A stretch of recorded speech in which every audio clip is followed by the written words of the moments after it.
ലക്ഷം തരാം, എന്നെ ഇവിടെ ഇരുത്തോന്ന് പറഞ്ഞാൽ നടക്കൂല. സങ്കീർത്തനം 49:6 അവർ തങ്ങളുടെ ധനത്തിൽ ആശ്രയിക്കുകയും സമ്പത്തിൽ അഹങ്കരിക്കുകയും ചെയ്യുന്നു.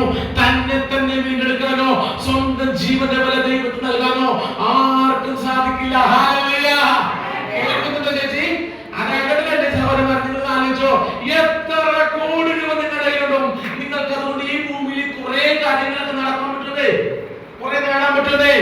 പക്ഷെ മരണം വരുന്നുണ്ടല്ലോ, നിങ്ങൾ ആ വീട് വിട്ടിട്ട് പറയണ മരണത്തിന്റെ മാലാഹോരൊക്കെ പറയണേ, ഞാനിപ്പോ എന്റെ വീട്ട 2 കോടി രൂപ കിട്ടും, ബാങ്കിൽ 5 കോടി രൂപ കിടപ്പുണ്ട്, ഞാൻ അങ്ങോട്ട് തരാന്ന് പറഞ്ഞാൽ നടക്കൂല. സങ്കീർത്തനം 49:6 അവർ തങ്ങളുടെ ധനത്തിൽ ആശ്രയിക്കുകയും സമ്പത്തിൽ അഹങ്കരിക്കുകയും ചെയ്യുന്നു. തന്നെ തന്നെ വീണ്ടെടുക്കാനോ സ്വന്തം ജീവന്റെ വില ദൈവത്തിന് നൽകാനോ ആർക്കും സാധിക്കില്ലെന്ന്. ഹല്ലേലൂയ. ഇനി കേൾക്കണോ? ശ്രദ്ധിച്ചോട്ടാ. മമ്മൂട്ടി ലോക പ്രശസ്തൻ അല്ലേ? അല്ലേ? നരേന്ദ്രമോദി എല്ലാവരുടെ ട്രംപ് ലോക. പക്ഷെ അവരെ കുറിച്ച് പഠനം അറിയാമോ? സങ്കീർത്തനം 49:17 അവർ മരിക്കുമ്പോൾ ഒന്നും കൊണ്ടുപോകുന്നില്ല, അവരുടെ മഹത്വം അവരെ അനുഗമിക്കുന്നില്ല. ഹല്ലേലൂയ. അങ്ങനെ മരിച്ചുകൊണ്ട് എനിക്ക് പ്രത്യേകമൊന്നുമില്ല. ഞാൻ ഇന്ത്യ പ്രദേശം ഒരു കാര്യമില്ല. ഞാൻ ശ്രദ്ധിച്ച മമ്മൂട്ടിയാണ്, മോഹൻലാലാണ്, ക്രിക്കറ്റ് കളിക്കാരനാണ്, അതാണ് ഇയാളാണ്, ഒരു കാര്യമില്ല. സങ്കീർത്തനം 49:17 അവർ മരിക്കുമ്പോൾ ഒന്നും കൊണ്ടുപോകുന്നില്ല, അവന്റെ മഹത്വം അവനെ അനുഗമിക്കുന്നില്ല. വിഷയം പറഞ്ഞത്. ഇനി ചില ആൾക്കാരുണ്ട്, ഇപ്പൊ ഞാൻ വൈപ്പിൻകരയില് ഒരു 10 ഏക്കർ സ്ഥലമുള്ള ഒരു വ്യക്തിയാണ് ഞാൻ വിളിക്കാം, 10 ബോട്ടുള്ള വ്യക്തിയാണ്, എനിക്ക് അതുണ്ട് ഇതുണ്ട് അതുണ്ടെന്ന് പറഞ്ഞ ആൾക്കാർ, അങ്ങനെയുള്ള കുറെ ആൾക്കാരൊക്കെ ഞങ്ങളുടെ നാട്ടിൽ ഏറ്റവും വലിയ കോടീശ്വരനാണെന്ന് പറഞ്ഞത്.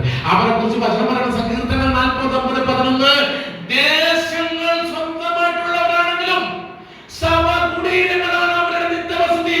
ഹല്ലേലൂയ. അതായത് നിങ്ങളുടെ ഈ പ്രദേശത്ത് ഏക്കറക്കണക്കിന് സ്വന്തമാക്കാനാണ് നിങ്ങളെങ്കിലും നിങ്ങളുടെ സവകുടീരങ്ങളാണ് നിങ്ങളുടെ നിത്യവസതി എന്ന് വചനം പറയുന്നു. ഹല്ലേലൂയ. പ്രഭാഷകൻ 11:12 പറയാണ്, നിരന്തരമായിട്ടുള്ള പ്രയത്നം കൊണ്ടും ലോപം കൊണ്ടും അനുഗ്രഹിക്കുന്നവരുണ്ട്.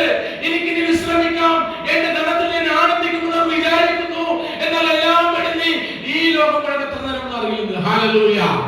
അതായത് ചില ആളുകൾ നമ്മൾ ഞായറാഴ്ച പോലും പള്ളിയിൽ പോയിട്ട് ബിസിനസ് ചെയ്യുന്നവരുണ്ട്. എന്റെ സുഹൃത്തുക്കളൊക്കെ ഞായറാഴ്ച പോലും പള്ളിയിൽ പോകില്ല, ഞായറാഴ്ച പോലും ബിസിനസ്സിൽ പോകുന്ന ആൾക്കാരെ തിരക്കാണ്. അപ്പൊ അവരെ കുറിച്ച് പ്രഭാഷണം 11:18 പറയുന്നത്, നിരന്തരമായിട്ടുള്ള പ്രയത്നം കൊണ്ടും ലോപം. അപ്പൊ രാത്രി പകൽ പണിയെടുത്ത് കുറെ കാശുണ്ടാക്കുന്നു. ലോപം എന്ന് പറഞ്ഞാൽ പിശുക്ക്. നിരന്തരമായിട്ടുള്ള പ്രയത്നം കൊണ്ടും ലോപം കൊണ്ടും ധനികരാകുന്നവരുണ്ട്. അപ്പൊ അവർ നിരന്തരമായിട്ടുള്ള പ്രയത്നം കൊണ്ടും പിശുക്ക് കൊണ്ടും അവർ ധനികരായി. അങ്ങനെ പണം ഉണ്ടാക്കിയിട്ട് അവർ ചിന്തിക്കുകയാണ്, എനിക്ക് വിശ്രമിക്കാം, എന്റെ ധനത്തിൽ ഞാൻ ആനന്ദിക്കുമെന്ന് അവർ വിചാരിക്കുന്നു, എന്നാൽ എല്ലാം വെടിഞ്ഞ് ഈ ലോകം എത്ര നേരം ഉണ്ടെന്ന് അവർ അറിയില്ലെന്ന്. എല്ലാം വെടിഞ്ഞ് അതിന്റെ പണമുണ്ട്, പിശുക്ക് എത്ര ഉണ്ടെങ്കിലും ചെലവാക്കൂല. ഈ രാത്രി മുതൽ പണിയെടുത്തിങ്ങനെ കുന്നുകൂട്ടി വെച്ചാൽ അവർ ചിന്തിക്കുകയാണ്, കുറെ പണം ഇരിക്കുന്നവർ ചിന്തിക്കുകയാണ്, എനിക്കിനി വിശ്രമിക്കാം, എന്റെ ധനത്തിൽ ഞാൻ ആനന്ദിക്കുമെന്ന് അവർ വിചാരിക്കുന്നു. അപ്പൊ ദൈവം പറയാണ്, എല്ലാം വെടിഞ്ഞ് ഈ ലോകം എത്ര നേരം. സങ്കീർത്തനം 39